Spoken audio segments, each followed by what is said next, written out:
सादिया का एक डाउट है, इनफाइनाइट सीरीज रजिस्टर वाली जो प्रॉब्लम मैंने कराई। सादिया उसे भी डिस्कस करते हैं। मैं जरा सा थोड़ा सा किरचॉफ लॉ वाला क्वेश्चन करा दूं, फिर डिस्कस कर दूं। मैं आज की क्लास में डिस्कस कर दूं।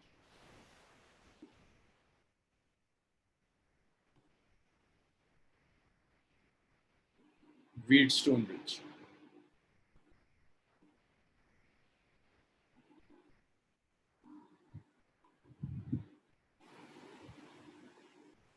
व्हीटस्टोन ब्रिज हम डिस्कस कर चुके थे। Wheatstone bridge is a combination of 5 resistors.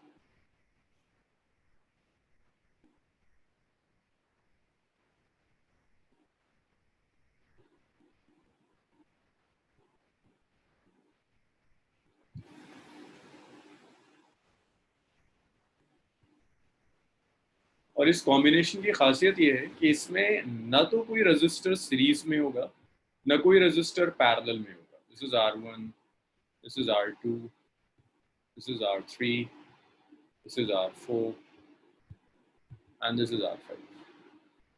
5 register combination है और खासियत यही है इस कॉम्बिनेशन की कि न इसमें कोई सीरीज में होता है, न इस कॉम्बिनेशन में कोई रजिस्टर पैरेलल में।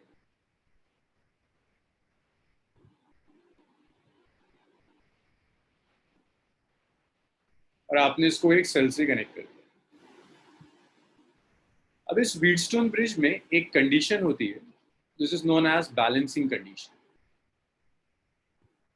Condition which is known as balancing condition. So देखो, समझो जरा बैलेंसिंग कंडीशन का क्या मतलब। This is point A, point B, this is point C and this is point D. और आप एक काम और कर सकते हो, यहां जो मैंने R5 लगाया है, इस R5 की जगह एक गिल्वानोमीटर कनेक्ट कर दो। गिल्वानोमीटर को यूज करते हैं सिर्फ करंट डिटेक्ट करने के लिए कि सर्किट में करंट है या नहीं, वो और गिल्वानोमीटर का अपना रेजिस्टेंस होता है जिसे हम G से रिप्रेजेंट करते हैं। बैलेंसिंग कंडीशन का मतलब है potential at B is potential at D। अगर गिल्वानोमीटर के अक्रॉस ये जो B और D पॉइंट्स हैं, इनके पोटेंशियल सेम हो जाए तो आप कहोगे बैलेंसिंग कंडीशन है, ब्रिज इज बैलेंस्ड। अगर VB और VD सेम हो जाए तो देखो, हमने डिस्कस किया था, अगर दो पॉइंट्स का पोटेंशियल सेम है तो पोटेंशियल डिफरेंस जीरो हो जाएगा। Potential difference zero, that means current flow नहीं करेगा। करंट फ्लो करता है due to potential difference. So if VB is equal to VD, which means current through galvanometer, current through galvanometer is zero। Galvanometer से कोई current pass नहीं होगा। This statement is known as balancing condition. तो देखो, balancing condition कहां से start करी? Potential से। इसका पोटेंशियल सेम होगा, उस पोटेंशियल को यूज कर हमने डिराइव किया कि करंट जीरो आएगा। और उस करंट को यूज कर आप एक चीज और डिराइव कर सकते हैं कि करंट सेम होने का मतलब है कि रेजिस्टेंस का रेशियो सेम होगा। R1/R2 is R3/R4।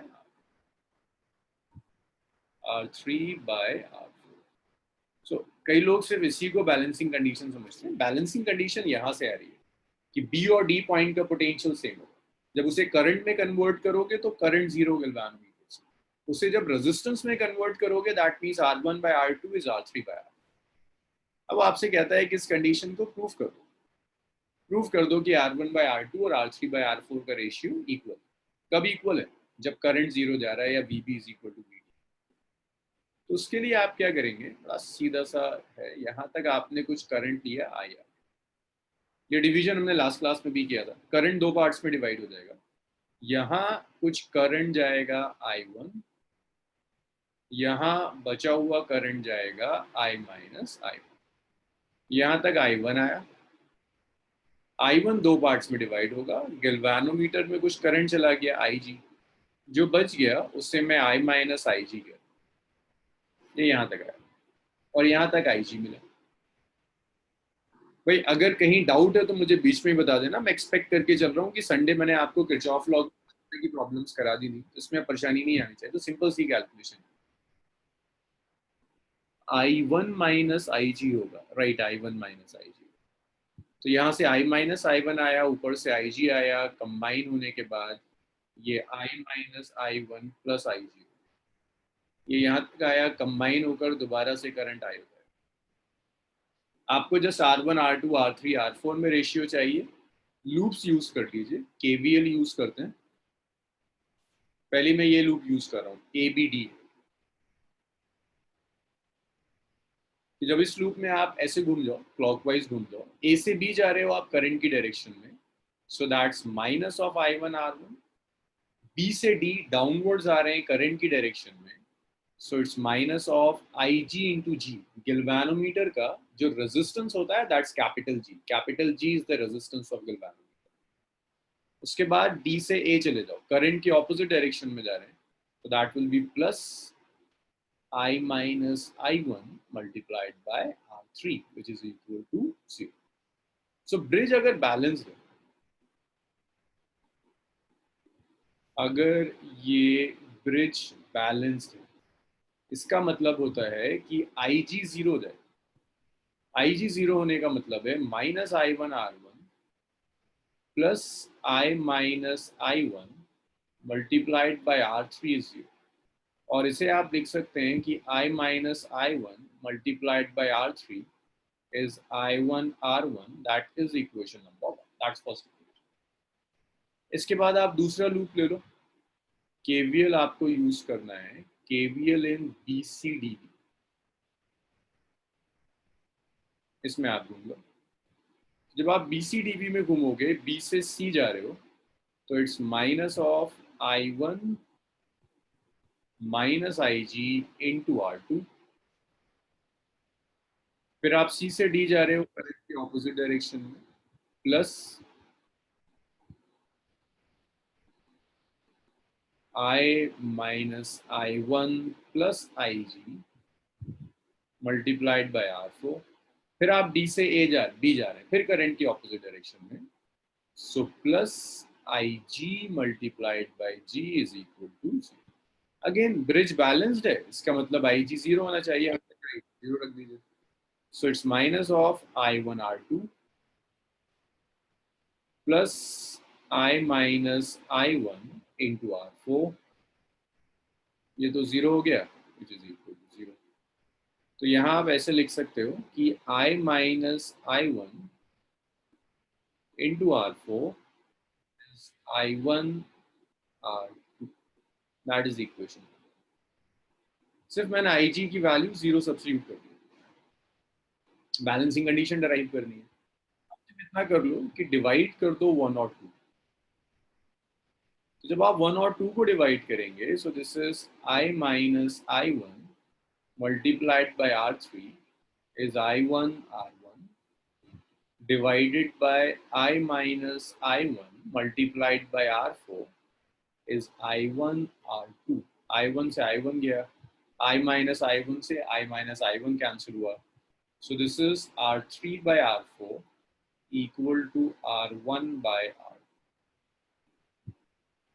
so ये बैलेंसिंग कंडीशन डिराइव होगी, सिंपल दो स्टेप की कैलकुलेशन।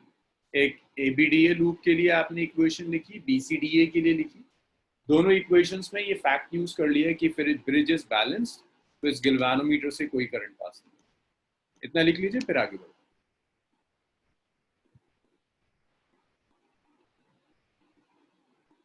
BCD है, देखो सनाउल, B से C जा रहे हैं करंट की डायरेक्शन में, तो वोल्टेज ड्रॉप नेगेटिव होगा I1 minus IG into R2। C से D जा रहे हो करंट की ऑपोजिट डायरेक्शन में, वोल्टेज ड्रॉप पॉजिटिव होगा I minus I1 plus IG। D से B करंट की ऑपोजिट डायरेक्शन में, तो प्लस IG इंटू G, और उसमें IG इक्वल टू 0 रख दिया सनाउल।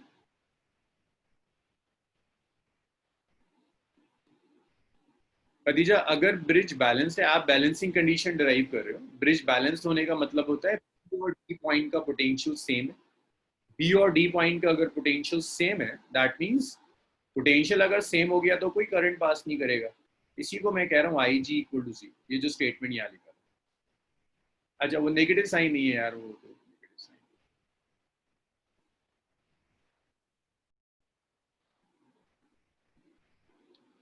तो खदीजा, क्लियर हुआ आई जी इक्वल टू 0 का मतलब?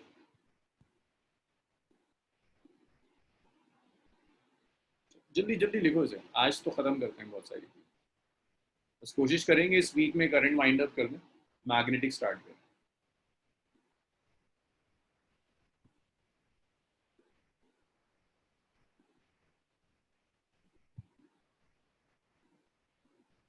भाई जल्दी जल्दी रिस्पॉन्ड करो, हो गया तो लिखते चले जाओ, हो गया हो गया हो गया, फिर आगे बढ़ते हैं।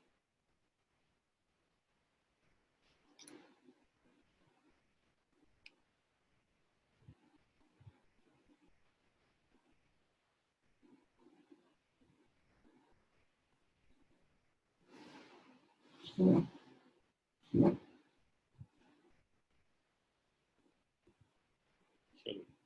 स्क्वायर अप करते हैं। अब इसके बाद जो नेक्स्ट टॉपिक है, ये मैं ऑलरेडी आपको करा चुका हूँ। ये टॉपिक मैंने आपको कैपेसिटर में भी कराया था, different forms of Wheatstone bridge. Different forms of Wheatstone bridge.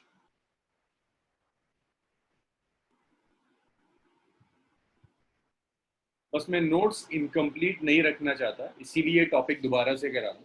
Otherwise ये बिल्कुल उसी तरह का कंस्ट्रक्शन है जैसा कैपेसिटर में हमने कंस्ट्रक्शन किया। तो ये जो व्हीटस्टोन ब्रिज है, व्हीटस्टोन ब्रिज को हमने अभी ड्रॉ किया था।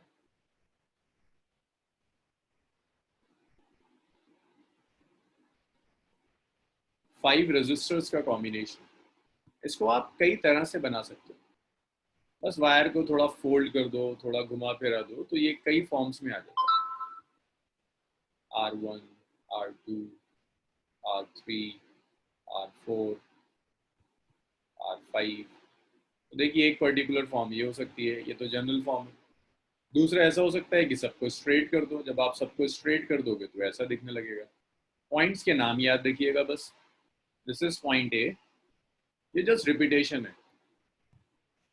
This is A B C and D.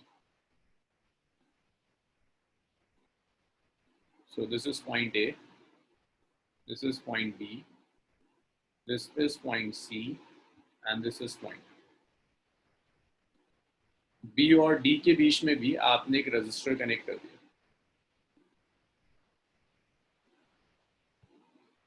ये R1। बस ये जो थोड़ी टिल्ड हो रही थी वायर्स, उनको स्ट्रेट कर दिया मैंने। R3, R4, R5, और यहाँ आपने रजिस्टर कनेक्ट कर दिया, सेल लगा दिया। व्हीटस्टोन ब्रिज सेम सर्किट है, सेम रिजल्ट होगा, same balancing condition. R1/R2 is R3/R4। एक और देखो, स्ट्रेट की जगह आप एक काम और कर सकते हो, आप सर्कल बना दो। आपने ऐसे कर कर एक सर्कल बना दिया और सारे पॉइंट्स मार्क कर दिए। ये पॉइंट ए, ये बी, ये सी, और ये डी। बी और डी के बीच में आपने एक रजिस्टर लगा दिया, ये R5 का काम करेगा, ये R1, ये R2। ये जो कॉमन फॉर्म्स है ना, ये तो आप लोगों को रट जानी चाहिए। दिस इज R4, और यहाँ आपने सेल लगा दिया। बस हमेशा मैं बार बार कह रहा हूँ, पोजीशंस याद रखिएगा। जिन पॉइंट्स के बीच में सेल है वहां R5 ना हो। सेल है अगर AC के बीच में, तो R5 AC के बीच में नहीं। और फॉर्म्स देखिए, और आप क्या कर सकते हैं, इसको सर्किट को आप कुछ ऐसा भी बना सकते हो। इस वाले पॉइंट को ऊपर पुश कर दो, इसको ऊपर पुश कर दोगे तो ये ऐसे दिखने लगेगा।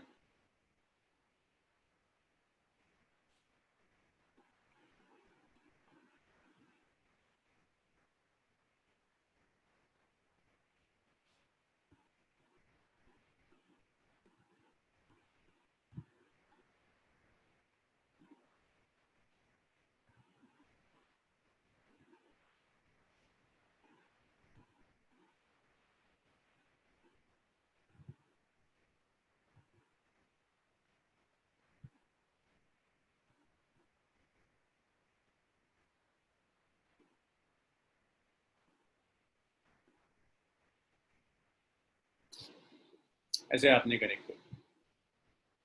सो this is point A, this is point B,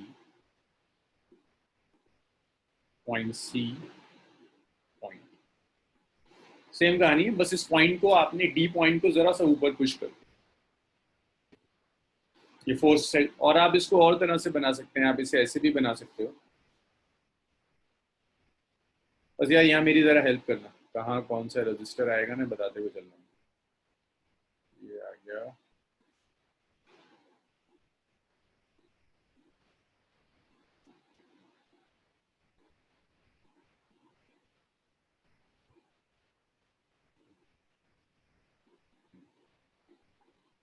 सो ये वो पॉइंट्स हैं जहां सेल कनेक्टेड है, यहाँ सेल कनेक्टेड है। अब जहां सेल कनेक्ट कर रहा है वहां से एम्प्टी भी छोड़ सकता है।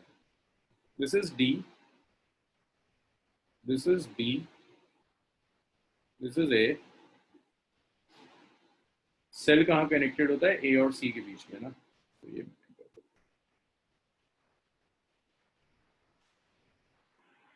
सेल कनेक्टेड है ए और सी के बीच में। सो दिस इज पॉइंट ए,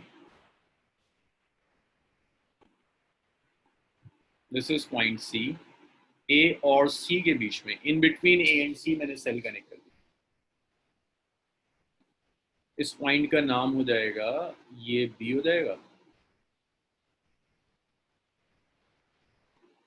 और इसे डी हो जाना चाहिए। अब जरा देखो रजिस्टर्स ए और बी के बीच में क्या कनेक्टेड है? R1। सो ए और बी के बीच में मैंने R1 लगा दिया। बी और सी के बीच में R2, इसे मैंने R2 कर दिया। सी और डी के बीच में R4, इसे मैंने R4 कर दिया। डी और ए के बीच में R3। सेम सर्किट्स आपने कैपेसिटर के साथ भी करे, यहां आपने R5 लगा। सो ये वाला सर्किट और ये वाला circuit same circuit, same balancing condition होगी, R1/R2 इज R3/R। इसके बाद एक और इसे बनाया जा सकता है, बिल्कुल स्ट्रेट कर देते हैं वायर से।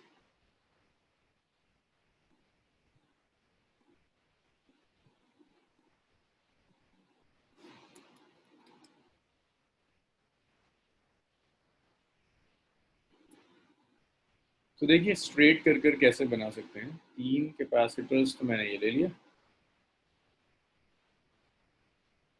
ये वो पॉइंट्स है जहां सेल कनेक्टेड है। एक पॉइंट का नाम ए दे दिया, दूसरे पॉइंट का नाम सी दे दिया। तो मैं थोड़ा सा तेज करा रहा हूँ इस टॉपिक को क्योंकि ये रिपीटेशन है। देखा,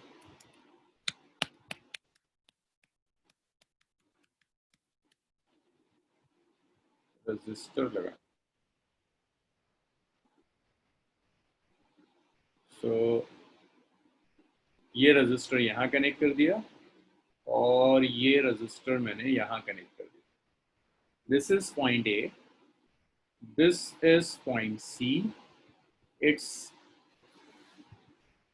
और ये पॉइंट बी हो गया और ये डी हो गया। जब आप कनेक्ट करोगे ए और बी के बीच में आपने R1 लगा दिया, ए और डी के बीच में आपने R3 लगा दिया, बी और सी के बीच में आपने R2 लगा दिया, डी और सी के बीच में आपने R4 लगा दिया, ये आपने R5 लगा।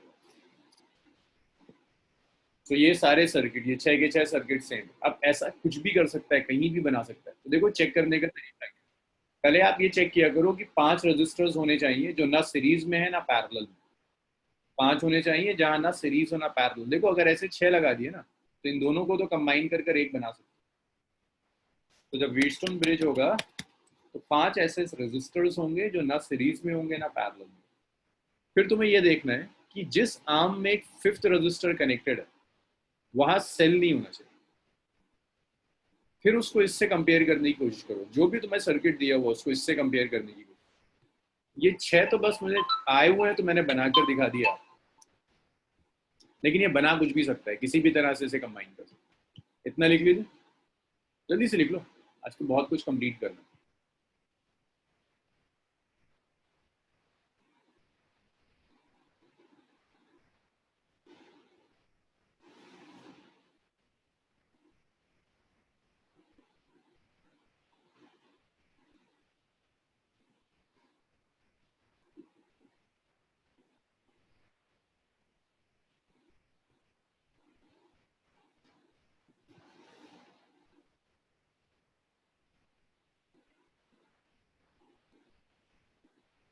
चलिए,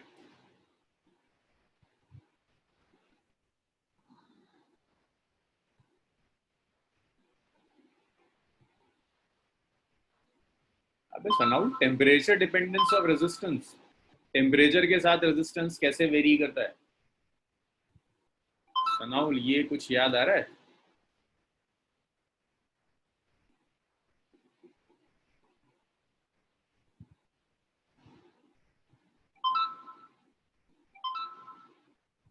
बस यही है। अच्छा, इसके बाद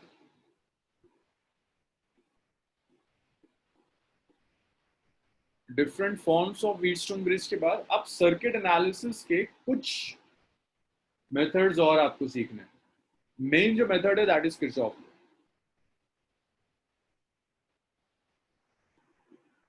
इसमें अल्फा क्या होता है? बड़े दिनों बाद याद आया तुम्हें? Alpha is temperature coefficient of resistance.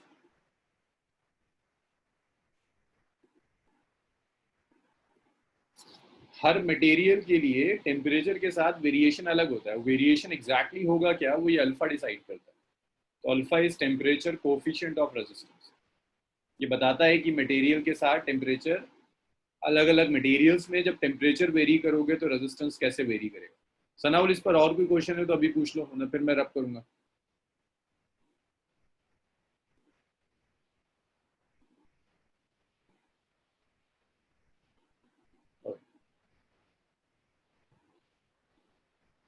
अब देखिए, सर्किट्स सॉल्व करने के लिए क्या क्या मेथड सीखे? Series combination of resistors, series and parallel combination of cells, Kirchhoff law आपने सीख लिया। Kirchhoff law is ultimate. अगर आपको किरचॉफ लॉ आता है तो आप सारे सर्किट सॉल्व कर।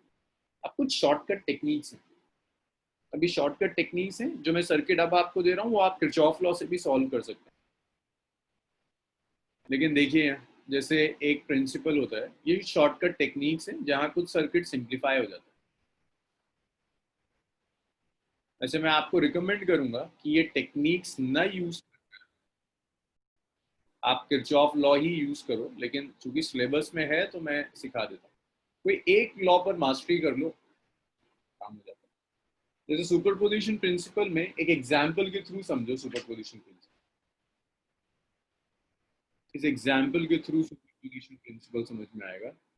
आपको ये सर्किट दिया,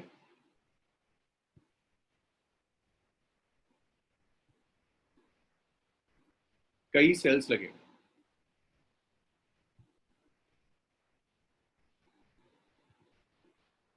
ये सेल है 6 वोल्ट का, ये सेल है 4 वोल्ट का, ये रजिस्टर है 2 ओम।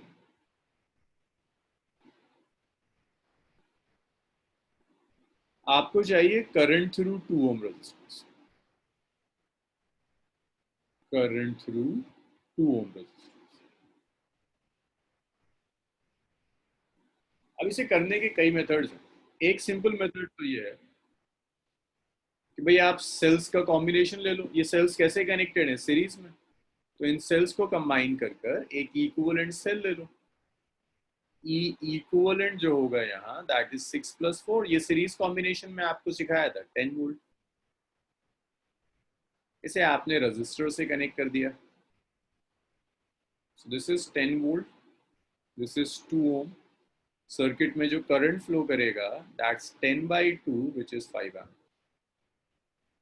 आप ऐसे सॉल्व कर सकते हैं। ये तो सीरीज कॉम्बिनेशन ऑफ सेल्स आपने यूज कर लिया। इसी सर्किट को जब आप सुपरपोजिशन प्रिंसिपल से सॉल्व करोगे,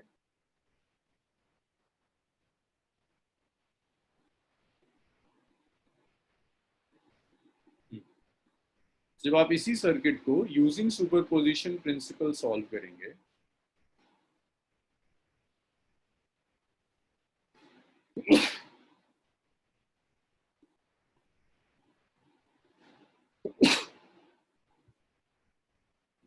तो पहला काम ये होगा, आप जितने भी सेल्स लगे हुए एक बार में आप एक सेल के साथ डील करोगे। सुपरपोजिशन प्रिंसिपल क्या करता है? सर्किट को तोड़ देता है अलग अलग सेल्स में। तो यहाँ 2 सेल्स हैं, ढंग से सुनना। सुपरपोजिशन प्रिंसिपल में पहला स्टेप होता है सर्किट को जितने सेल्स हैं उतनी बार ड्रॉ करो, हर बार सिर्फ एक सेल कनेक्ट करना है, दूसरे को शॉर्ट कर देना। दोबारा सुन लीजिए, जितने सेल्स हैं सर्किट को उतनी बार ड्रॉ करिए, हर बार कोई एक सेल शॉर्ट हो जाएगा, शॉर्ट कर दीजिए किसी एक सेल को, बाकियों को एज इट इज ड्रॉ कर दीजिए। जैसे ये वाला जो सर्किट है,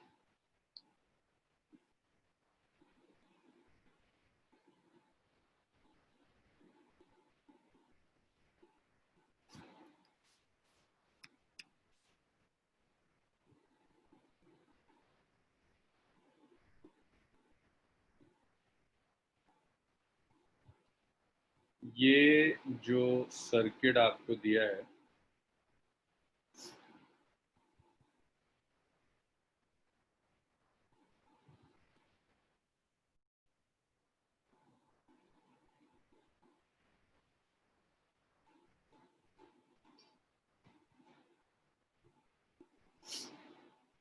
सिक्स वोल्ट, 4 वोल्ट और ये 2, इसे आप दो सर्किट्स में ब्रेक कर दीजिए। एक सर्किट जिसमें सिर्फ 6 वोल्ट का सेल हो और एक सर्किट जिसमें सिर्फ 4 वोल्ट का सेल हो। इसे आप ऐसे कनेक्ट कर सकते हो, इसे आपने एक सर्किट में कनेक्ट किया, इसमें सिर्फ 6 वोल्ट का सेल, एक सेल रहने दो, दूसरे को शॉर्ट कर दो। 4 को मैंने शॉर्ट कर दिया तो वो खत्म हो गया, सिर्फ एक, और आपने रजिस्टर ले लिया, 2 ओम का रजिस्टर है, कुछ करंट फ्लो करेगा, दैट इज आई। भाई करंट का डायरेक्शन यही होता है, high to lower potential, I1 current flow plus. अब आपने किसको लिया था, 6 वोल्ट को, 4 वोल्ट वाले को आपने शॉर्ट किया था, अब आप 6 वोल्ट वाले को शॉर्ट कर दीजिए और 4 वोल्ट वाला एज इट इज। अब आपने 4 वोल्ट वाला सेल छोड़ दिया, 6 वोल्ट वाले को आपने short. This is 4 volt, this is 2 ओम। अब यहाँ जो करंट फ्लो कर रहा है, दैट करंट इज आई। यहाँ तक बताइए, ये क्लियर है सबका? योगेश, आजाद, तूबा, शान, इंशा, क्लियर है? इंशा, इफ्रा। कई न्यूमेरिकल्स में ये बहुत एज अ शॉर्टकट यूज होगा, कई न्यूमेरिकल्स में एज अ शॉर्टकट यूज हो रहा होगा कि आपको एक सर्किट दिया था, उस सर्किट को आपने दो पार्ट्स में डिवाइड कर दिया। हाँ सनाउल, मैंने वायर ही तो लगाई है, देखो तो जैद, देखो हमने करा क्या। इंशा, हुआ ये सॉल्व? इंशा, ना तुम्हारा आंसर आता है ना कोई रिस्पॉन्स होता है। 4 वोल्ट के सेल को शॉर्ट करो पहले, 4 वोल्ट के सेल को शॉर्ट करो। जैद रिपीट कर रहा हूं। अच्छा, अरे बच्चे, अगर नेटवर्क अनस्टेबल है ना, तो जहां भी तुम रहती हो, किस एरिया में रहती हो बताओ मुझे, अलग अलग एरिया में अलग अलग मोबाइल नेटवर्क ढंग से काम कर रहा होता है। इंजा, जिस एरिया में भी रहते हो ना, वहां कोई तो मोबाइल कनेक्शन ठीक काम करता होगा, या तो एयरटेल काम कर रहा होगा, या जियो काम कर रहा होगा, या वोडाफोन काम कर रहा हो, कोई एक तो सही काम करता है। देखो यूपी तो फिर भी करीब है, यहाँ तो कई बच्चे ऐसे हैं जो पहाड़ों में बहुत ऊपर से आते हैं, मतलब वहां भी ये कोई एक नेटवर्क सही काम करता है, बस आप लोग उसको ढूंढ लो। जैसे मेरे घर में प्रॉब्लम ये, एयरटेल बिल्कुल नहीं आता। हाँ, तो कोई एक जगह कोई एक नेटवर्क काम करता है, उसे ढूंढ लो। मेरे साथ भी ये प्रॉब्लम है कि कहीं एयरटेल आता है, किसी रूम में जियो आता है, बस वो एक बार टेस्ट कर लो। मतलब जहाँ से मैं क्लास ले रहा हूँ, यहाँ जियो इतना ढंग का आता है, ऑर्किड में जियो इतना ढंग का आता है कि कई बार मैं पूरी क्लास ऑर्किड से ले लेता हूँ। वो आपको ढूंढना है। अरे ना भी लगवाओ वाईफाई, नेट ठीक आता है कनेक्शन, बस वो ढूंढने का काम आपका है कि कौन सा आ रहा है, कोई एक तो जरूर आता है। खैर, ये सर्किट हो गया, I1 और I2 निकाल। चलो चलो चलो, back to numerical, back to numerical. तो इनचा ढूंढो, अगली बार का होमवर्क है तुम्हारा नेक्स्ट क्लास तक के लिए, कि ढूंढो तुम्हारे यहाँ कौन सा नेटवर्क सही आता है। ऐसा नहीं हो सकता कि एक भी ना आ रहा। कोई एक तो आएगा। सो 6 वोल्ट का सेल, हाँ तो मैं ही बता रहा था, इसको शॉर्ट कर दिया, 4 वोल्ट वाले को शॉर्ट कर दिया तो क्या बचा 6। तो सनाउल शॉर्ट ही करा है, जब शॉर्ट कर दिया तो हट गया ना ये, मैंने इसको हटा दिया या वायर से रिप्लेस कर दिया। फिर मैंने इसे शॉर्ट कर दिया, जब इसे शॉर्ट कर दिया तो ये हट गया, स्ट्रेट वायर से रिप्लेस कर दिया और ये 4 आ गया। हाँ जी सनाउल, जैद समझ में आया? अब यहाँ से करंट निकाल दो, देखो I1 क्या होगा 6/2, 3 एम्प। I2 कितना आएगा 4/2, 2 एम्पियर। दोनों करंट सेम डायरेक्शन में, तो net current I will be I1 plus I2 which is 3 + 2 = 5 ampere. So ये सारे मेथड्स तुम्हारे दिमाग में होंगे ना, तो तुम वहां डिसाइड कर सकते हो कहाँ से टाइम ज्यादा बच जाता है। ये तो सिंपल सी कैलकुलेशन थी, तो हर मेथड से आप सॉल्व कर सकते हैं। किरचॉफ लॉ से भी एक लाइन में सॉल्व हो जाएगी। ये बताइए सुपरपोजिशन प्रिंसिपल समझ में आया आपको, कैसे अप्लाई करते हैं? फिर एक न्यूमेरिकल करते हैं जो सिर्फ सुपरपोजिशन प्रिंसिपल से सॉल्व करना है।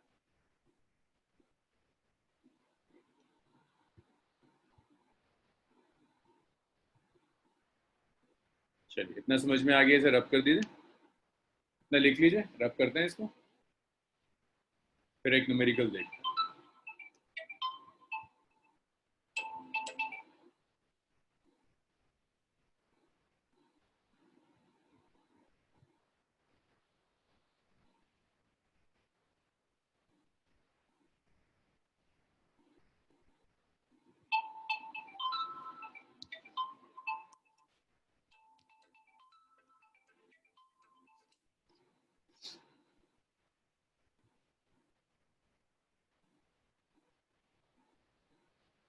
अगर ऑपोजिट पोलैरिटी हो तो करंट के डायरेक्शन रिवर्स हो जाएंगे, ऐड होने की जगह सब्ट्रैक्ट हो जाएगा।